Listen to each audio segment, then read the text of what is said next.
Sa ngalan ng Ama at ng Anak at ng Espiritu Santo.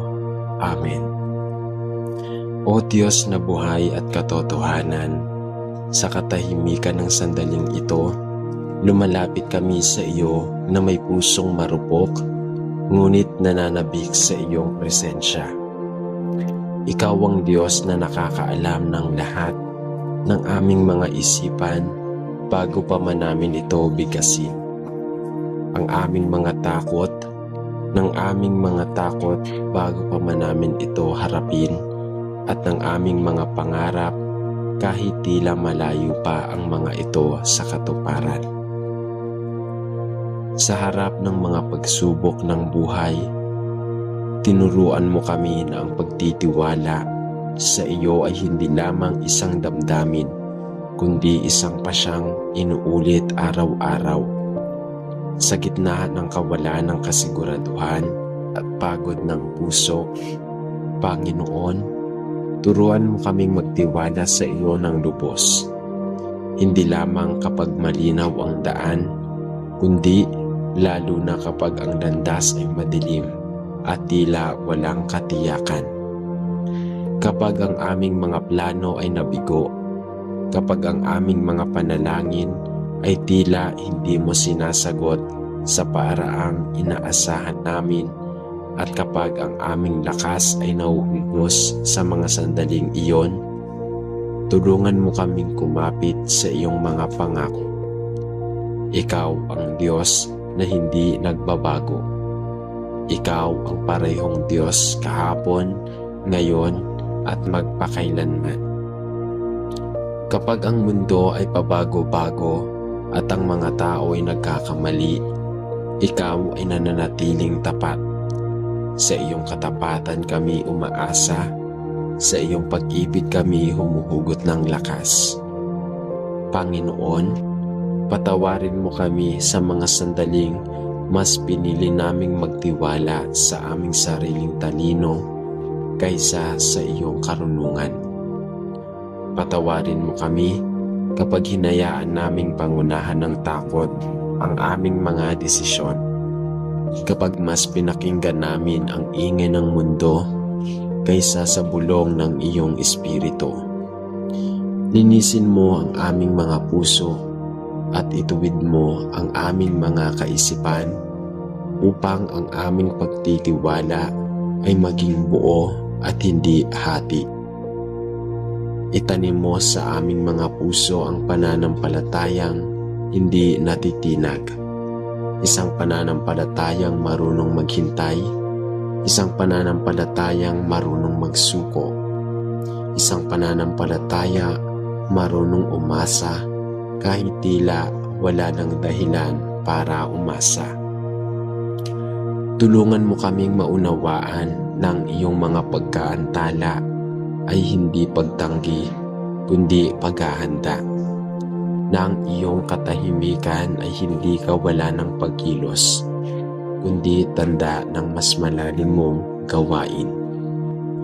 Panginoon, kapag kami ay nahaharap sa mga problema sa pamilya, mga hindi pagkakaunawaan, mga sugat ng nakaraan, at mga salitang nakasakit, tulungan mo kaming magtiwala na ikaw ang Diyos ng pagkakasundo.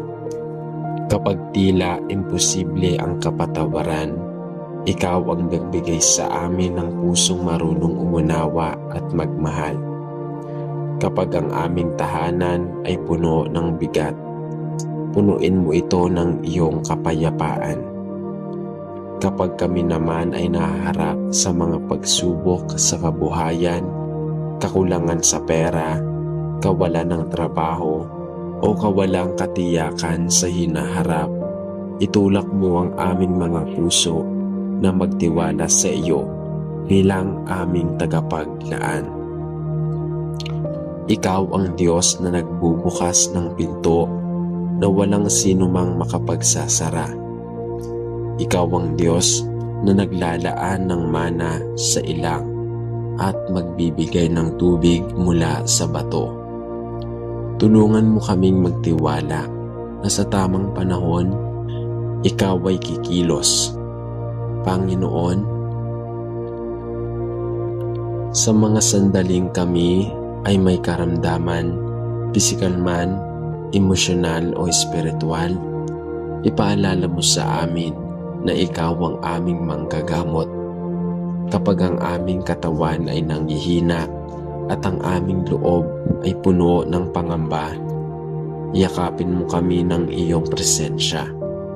Turuan mo kaming magtiwala sa iyo kahit sa gitna ng sakit. Naniniwalang ikaw ay gumagawa ng mabuti sa lahat ng bagay. Bigyan mo kami ng pusong marunong magpakumbaba. Ang pagtitiwala sa iyo ay nangangahulugang pagtanggap na hindi namin kontrolado ang lahat. Ito ay pagsuko ng aming mga plano, pangarap at inaasahan sa iyong mga kamay. Panginoon, narito kami, isinusuko ang aming mga kinakatakutan, ang aming mga tanong na walang sagot, at ang aming mga pangarap na tila malayo pa. Tulungan mo kaming magtiwala sa iyo sa bawat yugto ng aming buhay, sa kabataan na puno ng pangarap, sa gitnang edad na puno ng responsibilidad, at sa pagtanda na puno ng alaala. Sa bawat takbang ng aming paglalakbay, ipinapaalala mo sa amin na ikaw ay laging kasama, gumagabay, nagmamahal. Panginoon, turuan mo kaming magtiwala sa iyo sa gitna ng mga pagkakamali namin. Kapag kami ay nadapa at nagkamali, huwag mo kaming hayaang manatili sa kahihiyan at pagsisisi. Iangat mo kami, linisin mo kami, at ipaalala mo sa amin na ang iyong biyaya ay laging sapat. Ang iyong awa ay bago tuwing umaga, at ang iyong pag-ibig ay walang hanggan. Kapag kami ay tinutukso na sumuko, kapag ang pagod ay tila mas mabigat kaysa sa pag-asa, pabulong mo sa aming mga puso ang iyong salita. Huwag kang matakot, sapagkat ako ay kasama mo. Sa mga sandaling iyon, Panginoon, palakasin mo ang aming loob upang kami ay magpatuloy at magtiwala. Panginoon, nais naming matutunan ang tunay na kahalagahan ng pagtitiwala, hindi lamang bilang salita sa panalangin, kundi bilang pamumuhay araw-araw. Turuan mo kaming magtiwala sa iyo sa maliliit na bagay, sa aming oras, sa aming mga desisyon, sa aming mga relasyon, at turuan mo rin kaming magtiwala sa iyo sa malalaking bagay. Sa aming kinabukasan, sa aming bukasyon, at sa aming misyon sa buhay. Gawin mo kaming mga patutuo ng iyong katapatan. Nawa ang aming buhay ay maging patunay na ang pagtitiwala sa iyo ay hindi kailanman nauuwi sa kahihiyan.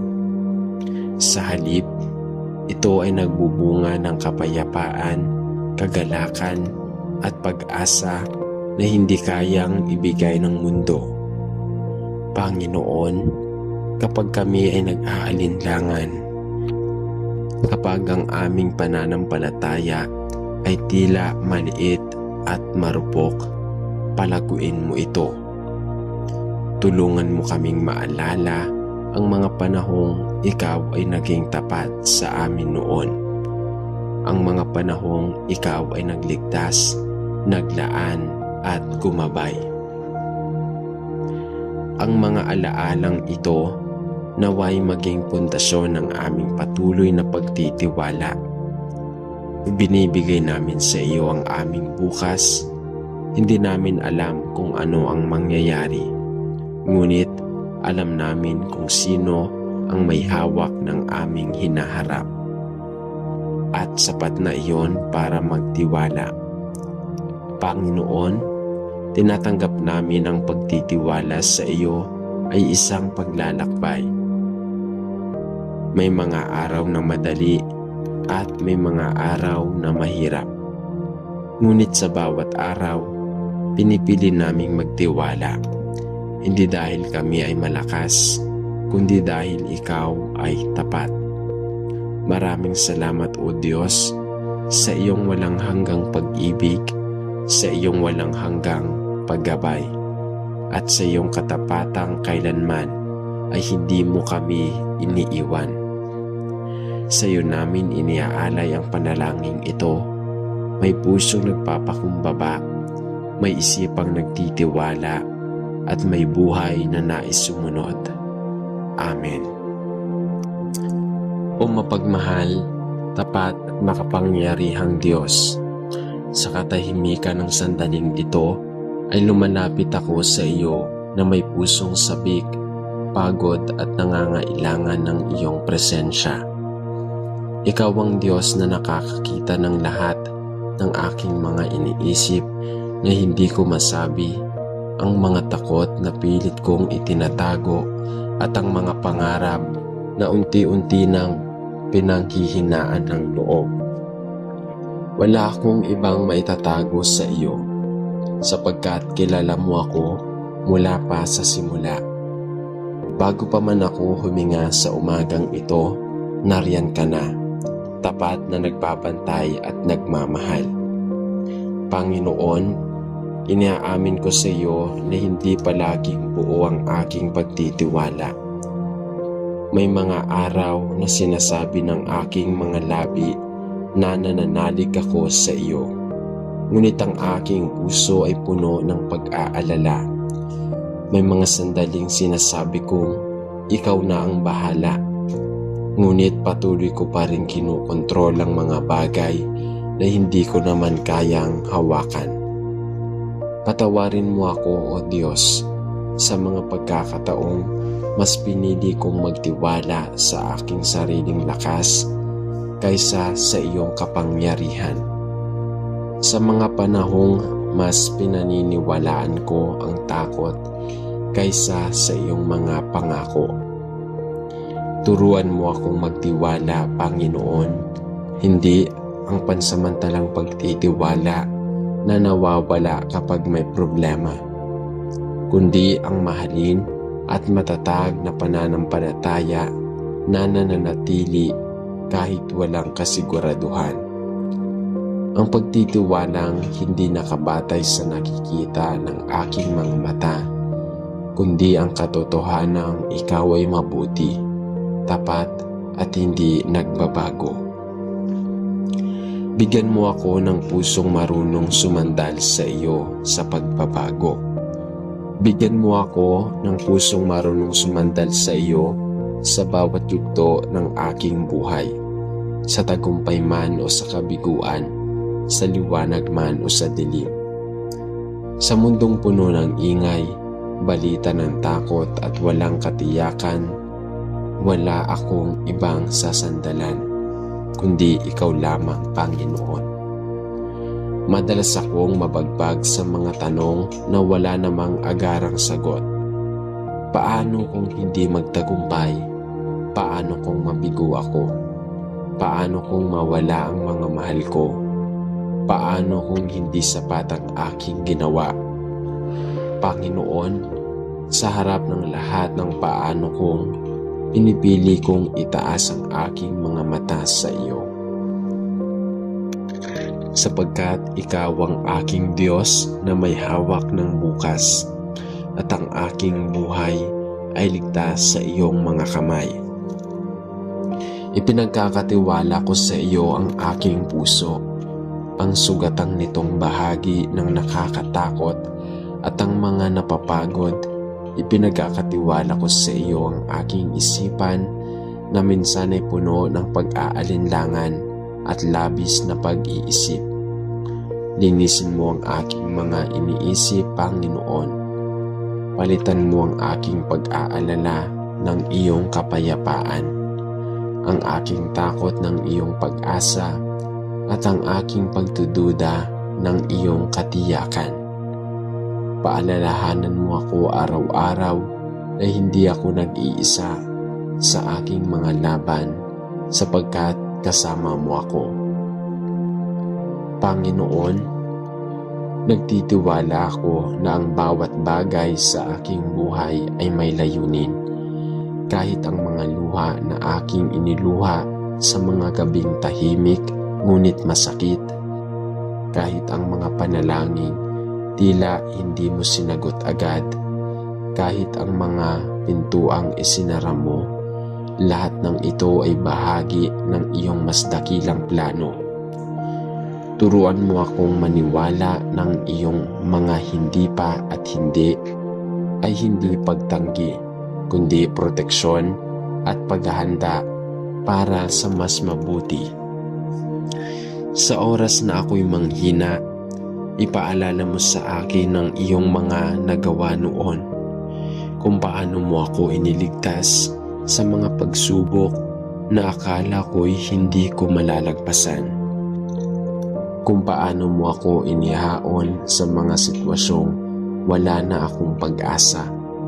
Ikaw ang parehong Diyos noon, ngayon, at magpakailanman. At kung naging tapat ka noon, mananatili kang tapat hanggang ngayon. Tinatanggal ko sa aking puso ang labis na pagnanais na kontrolin ang lahat. Iniaamin kong hindi ko kayang hawakan ang lahat ng bagay. Iniaamin kong kailangan kita at sa pag-amin na ito, Panginoon, natututo akong magtiwala sapagkat ang tunay na pagtitiwala ay nagsisimula sa pagpapakumbaba sa pagkilalang ikaw ang Diyos at ako ay iyong anak na umaasa sa iyong gabay. Panginoon, itanim mo sa aking puso ang paniniwalang hindi mo ako pababayaan. Kapag ang daan ay malabo, ikaw ang aking liwanag. Kapag ang lakas ay nauubos, ikaw ang aking lakas. Kapag ang pag-asa ay tila malayo, ikaw ang aking pag-asa. Hayaan mong ang lahat ng tibok ng aking puso ay sumigaw ng pananampalataya. Panginoon, nagtitiwala ako sa iyo. Ito ang aking panalangin sa simula ng paglalakbay na ito, na mas matalim na pagtitiwala. Hindi ko man alam lahat ng nangyayari, sapat na sa akin na alam kong ikaw ang kasama ko. At sa iyo ko iniaalay ang aking buhay, ang aking bukas, at ang aking buong pagkatao. Amen. Sa ngalan ng Ama at ng Anak at ng Espiritu Santo. Amen.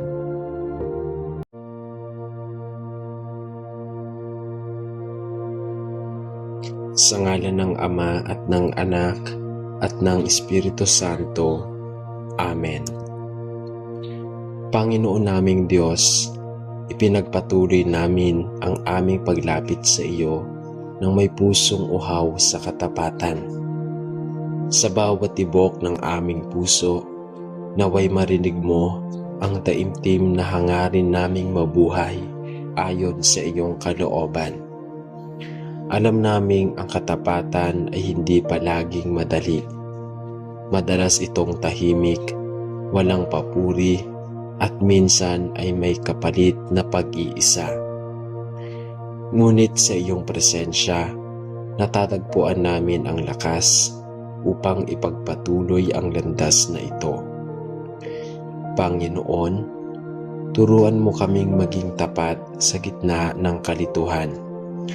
Kapag ang mundo ay nagtuturo ng shortcut, kapag ang kasinungalingan ay nagiging katanggap-tanggap, at kapag ang tama ay tila nadudunod sa ingay ng maling gawain, hawakan mo ang aming kamay.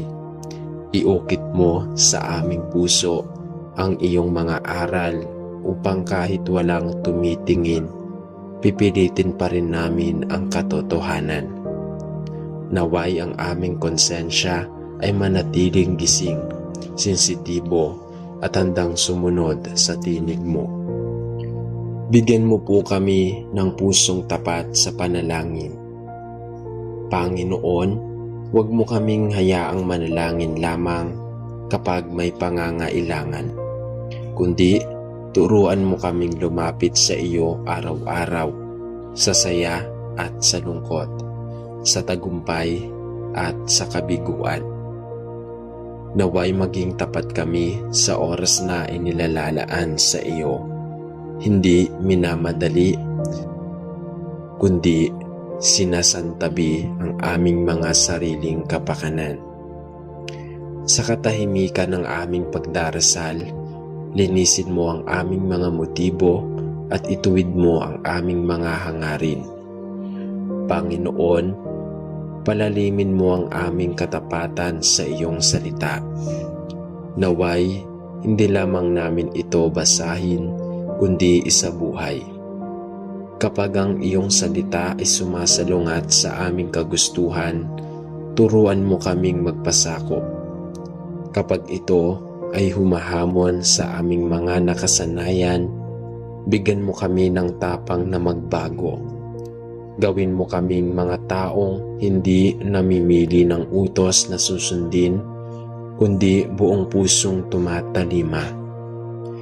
Katapatan sa emosyon, Panginoon, ito rin ang aming hinihiling. Turuan mo kaming maging totoo sa aming nararamdaman nang hindi nagiging alipin ng damdamin. Kapag kami ay nasasaktan, tulungan mo kaming aminin ito.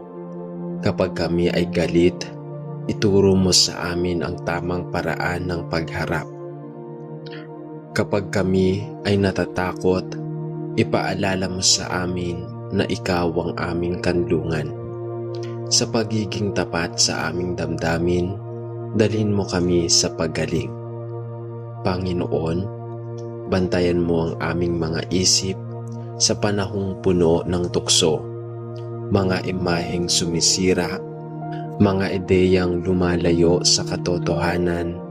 Linisin mo ang aming pag-iisip. Naway maging tapat kami sa pag-iingat ng aming mga mata at tenga. Turuan mo kaming umiwas sa anumang unti-unting naglalayo sa amin sa iyo. Palitan mo ang mga maling kaisipan ng mga kaisipang nagbibigay buhay at pag-asa. Katapatan sa oras, Panginoon, isang biyayang madalas naming sayangin. Turuan mo kaming pahalagahan ang bawat sandali. Naway maging tapat kami sa aming mga pangako at schedule. Sa maliliit man o malalaking gawain, tulungan mo kaming gamitin ang oras sa mga bagay na may kabuluhan. Sa pag-ibig, sa paglilingkod, at sa paghubog ng mabuting pagkatao. Panginoon, sa gitna ng mga pagsubok sa relasyon, bigyan mo kami ng pusong tapat sa kapatawaran. Kapag kami ay nasasaktan, huwag mo kaming hayaang magtanim ng galit. Kapag kami ang nakasakit, bigyan mo kami ng lakas ng loob na humingi ng tawad. Naway maging tapat kami sa paghilom ng sugat, hindi sa pagtakip ng pag-iwas sa iyong biyaya. Gawing daan ang katapatan tungo sa pagkakasundo. Turuan mo kaming maging tapat kahit walang kapalit.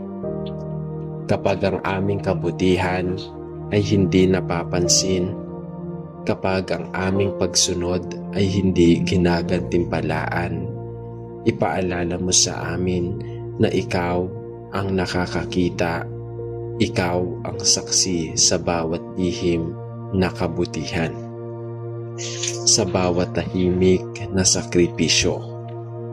Sa iyo namin iniaalay ang aming katapatan, hindi para sa gantimpala, kundi dahil ikaw ay karapat-dapat.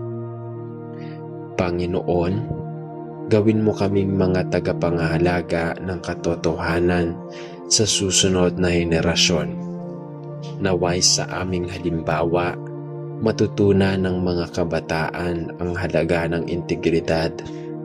Tulungan mo kaming magturo, hindi lamang sa salita, kundi sa gawa na ang aming pamumuhay ay magsilbing aral na hindi mabubura ng panahon. Sa mga sandaling kami ay pinanghihinaan ng loob, yakapin mo kami. Paalalahanan mo kami na ang katapatan ay isang paglalakbay, hindi isang biglaang tagumpay. Araw-araw mo kaming hubugin, unti-unting may tiyaga at pag-ibig.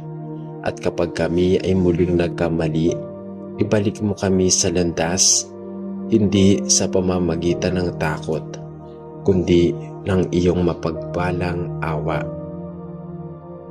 Panginoon, tinatanggap namin ang panawagan ng katapatan bilang paraan ng pamumuhay. Nais naming maging mga taong ang totoo ay oo at ang hindi ay hindi. Mga taong mapagkatiwalaan sa salita at gawa. Sa iyong tulong, maglalakad kami sa liwanag, buo ang loob, malinaw ang konsensya at payapa ang puso. Tinatapos namin ang panalangin ito ng may pasasalamat at pag-asa. Salamat sa iyong katapatan na kailanman ay hindi nagkulang. Dahil sa iyo, natutunan naming maging tapat. May lakas kaming magpatuloy at ang katotohanan ay may sansay. Sa iyo ang papuri, karangalan at pagsamba ngayon at magpakailanman. Amen. Panginoon naming Diyos na buhay at tapat, sa mahabang sandaling ito ng panalangin, hindi kami nagmamadali. Lumalapit kami sa iyo na parang mga anak na uhaw sa yakap ng Ama.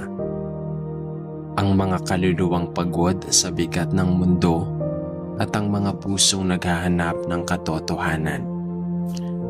Alam naming ang katapatan ay hindi lamang isang bertud na binibigkas, kundi isang apoy na dapat alagaan araw-araw. Kaya narito kami, Panginoon, handang magpahubog, handang masaktan kung kinakailangan, handang magbago upang maging tapat sa iyo hanggang sa ikabuturan ng aming pagkatao. Panginoon, Ikaw ang Diyos ng katotohanan. Walang kasinungalingan sa iyo, walang pagtatago, walang pagkukunwari. Sa iyong liwanag nahayag ang lahat, ang aming lakas at ang aming kahinaan, ang aming kabutihan at ang aming pagkukulang. At sa liwanag ding ito, natututo kaming huwag matakot sa katotohanan, sapagkat ang katotohanan sa iyo ay hindi upang wasakin kami, kundi upang palayain kami.